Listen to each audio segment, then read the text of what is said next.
ပုဂ္ဂိုလ်ကိုကြည့်ပြီးတော့စကားတိုင်းဟာစကားကောင်းမဖြစ်ဘူးပြောတဲ့စကားဟာအကောင်းဖြစ်ပေမဲ့လို့အကောင်းမဖြစ်တာတွေရှိတယ်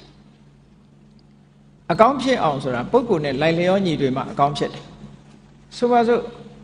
တရားတရားမရှိတဲ့လူကိုတရားတရားအကြောင်းသွားဟောလို့ရှိရင်စကားကောင်းမဖြစ်ဘူးတဲ့ဘာဖြစ်လို့တော့ဆိုသူကတရားတရားမှမရှိတော့မရှိတော့တရားအကြောင်းပြောရင်သူကစိတ်တူတယ်ဘာတွေလာပြောနေတာသူ့မှာမရှိဘူးစိတ်တူတယ်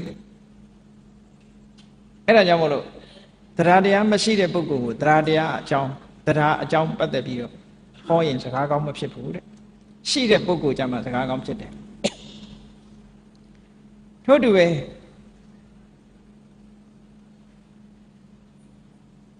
သီလမရှိတဲ့ပုဂ္ဂိုလ်သွားပြီးတော့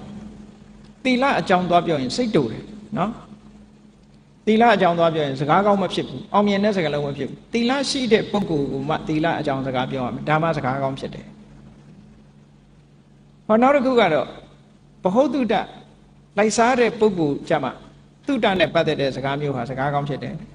ဘ ਹੁ တုတ္တနဲတဲ့ပုဂ္ဂိုလ်သွားပြောလို့ရှိရင်တုတ္တကိုမလိုလားတဲ့ပုဂ္ဂိုလ်သွားပြောလို့ရှိရင်အဲ့ဒီပုဂ္ဂိုလ်ကစိတ်တူတယ်ဒေါသထွက်တယ်စကားကောင်းမဖြစ်ဘူးတဲ့